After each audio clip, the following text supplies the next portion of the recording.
sad video of the night story. Great Too bad. tunes there from New Albany tonight, and Kyle Draper is dancing Happy, in the street. He's happy. He's got a little jazz music straight from Philadelphia. In the sports office. Yes, You know what, guys? I'm from Philly jazz. Yes. I'm from Why? Philadelphia. We were resigned to the fact, guys, that none of our sports teams were going to ever win a title, you know, but the Philadelphia Phillies, what can I say? Let's talk about it. The last time the city of Philly won a title, guys, was back in 1983. I was only about 8 years old then. The Sixers and Dr. J, Moses Malone, all those guys, they brought home the title that year. This year, though, it's the Phillies' turn.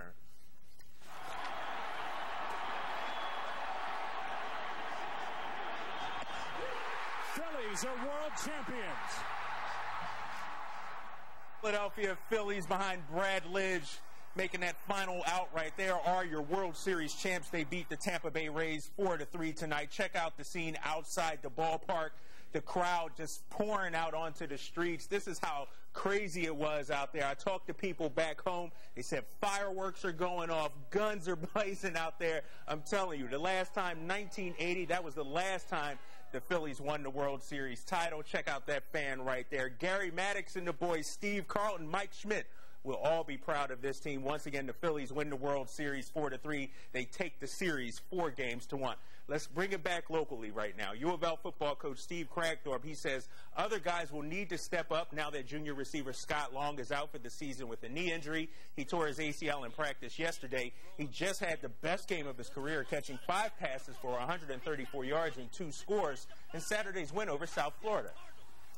You know, it just makes me sick. I'm sick to my stomach that we lost him, and yet it's an opportunity for some other guys to step up. And you know, Scott's got a great attitude. He'll bounce back and be out here for us next year. The saving grace, the blessing in it is he's got another year to play, so he'll be back next year. But in the meantime, we've got to have some guys step up, and I'm confident that the guys will do that. Everybody's going to have to help out, help Hunter help Hunter with the balls, and everybody's going to have to play their role now and step up since Scott Long's out. Bellarmine basketball back on the practice court, getting ready for Sunday's exhibition against IUS. Head coach Scotty Davenport has a heavy heart tonight, though. His mother just recently passed away, and she was laid to rest yesterday. Stuff for me doesn't count. The tragedy of losing my mother speaks for itself. What happened is the way these young men handled it. If we had to go at 5:30 in the morning, if we had to go 6 in the morning, it didn't matter. And if that locker room is supposed to teach life's lessons, then they just went through some tremendous life lessons. With 44% of the vote, the Central at St. X matchup is the HS Game Time Game of the Week. Here's how the final vote shook out. Bullitt Central at North Oldham came in second, more than 2,300 votes. But once again, it's Central at St. X. We'll be live at St. X beginning Friday night at 5. We'll have post-game reaction that night at 10 and 11. Finally tonight, girls sectional action between Sacred Heart and Manual. Check them out. They're fired up, trying to keep their season going. The Crimsons getting on the board first. Check it out. A nice setup right here by Katie Anderson. 1-0 Manual. Get it in there right there over the keeper's head. It's in. The home crowd geeked up, but in the end, the Valkyries would come on back, and they win a tight one.